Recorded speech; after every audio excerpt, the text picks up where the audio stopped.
Hi everyone, I'm JB. I'm here at Touchstone Center for Crafts in front of the Glass Studio.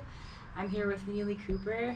We're kind of wanting to talk about how your career has been, how you got started.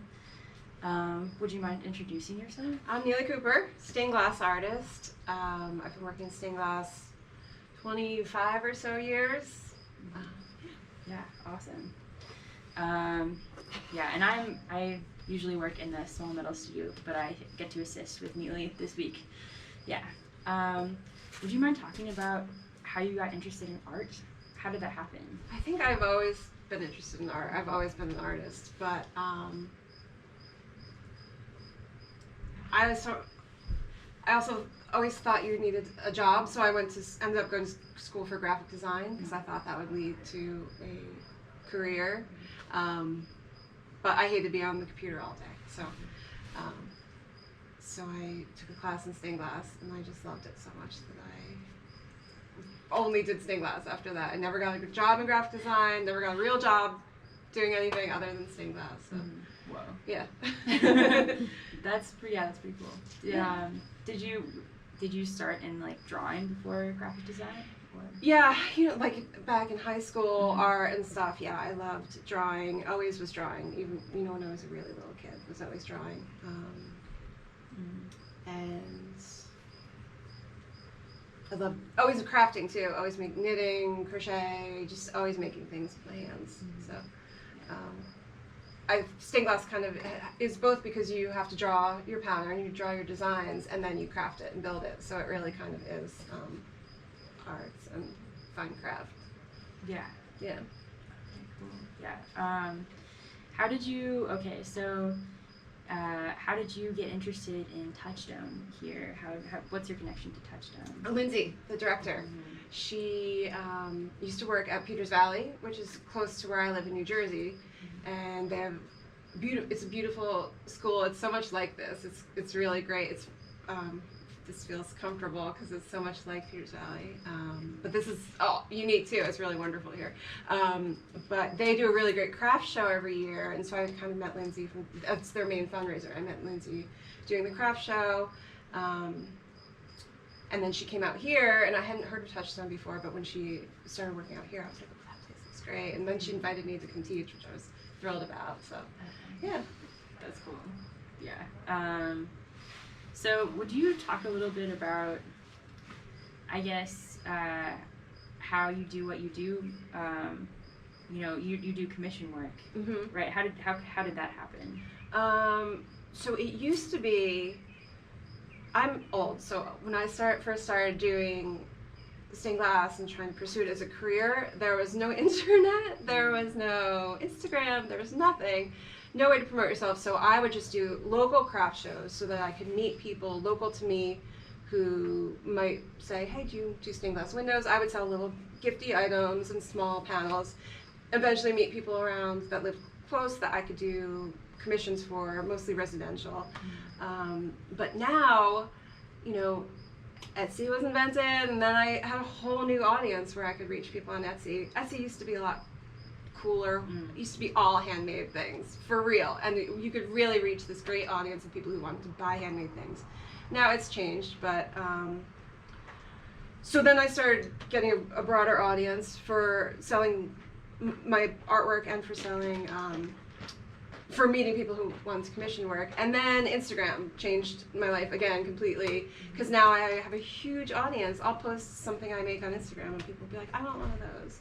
So it's just reaching people all over. And so you asked about commissions. I used to only do local commissions, and then because of Instagram, people are finding me from all over, and I'm making windows for homes I don't even ever see, which is kind of weird for stained glass because you really need to know how the light's going to hit it and stuff. But I'll have conversations with people, and they can show me around their house with Zoom or whatever. So I've sent pieces off to Texas and gotten commissions for places all over the country because they are following what I'm doing on Instagram. So, and that's cool because you can post in progress. You can post that you doing all the work, the labor, and they really feel like they're like here in the studio with you. So, for all its ills, there's also the good that can come out of social media. Yeah, no, that's cool. Yeah, okay.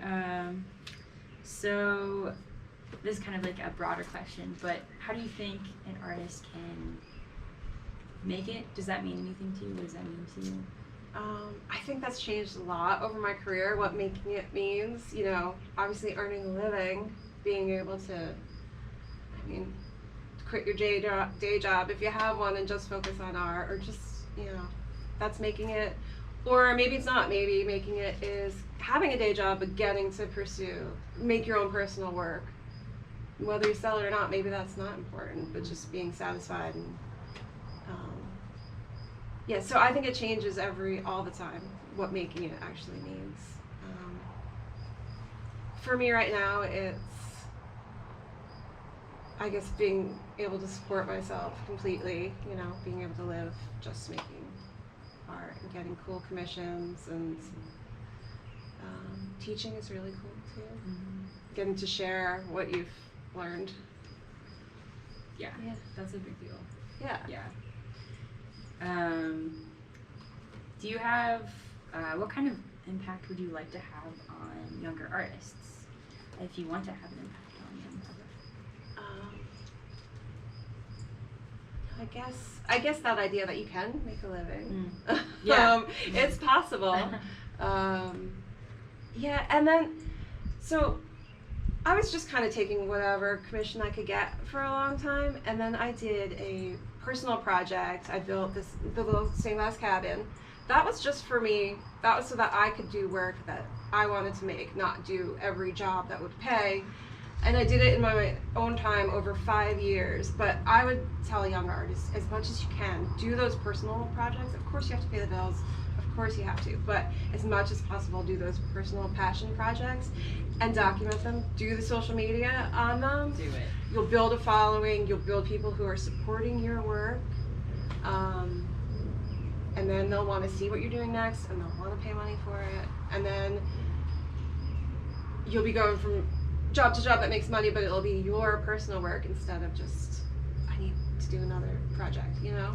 That makes a lot of sense. That's not my impact, though. That's just some advice for a younger artist. That's really good advice. Yeah. Yeah. Do you, if you could go back and like give any advice to your younger self, what would you say? Gosh. I don't know. I guess what I said, to do those personal projects, take the time to just experiment and do things that probably aren't going to work out. Like have failures, like work failures, things that just fall apart, that don't work. Don't sell those pieces. You don't have to show anyone those pieces, but do those so that you'll kind of be able to figure out what will work. And keep a sketchbook. Always keep a sketchbook. I think if you ever feel like you don't have ideas, you can always go back and look at your sketchbook. I think I've always been bad at that, so I would tell my younger self to really have a good sketchbook habit. Yeah, that's right. I'm also bad at that. Yeah, it's important. It's really great because that's where you work out your ideas. That's where you kind of think things through. Yeah. Do you ever journal? Yeah, kind of in the same book as the sketchbook. I kind of have kind of do both. Yeah. Also have notes in there about phone numbers and other stuff too. It's all, I keep it all in the same kind of book. But then you always have somewhere to go back and look back at. Or maybe you don't. Maybe you don't even ever look back at it, but you're processing while you're writing things down. Yeah. We good? Thank you. Yeah. Bye, everyone. Thank you. Bye.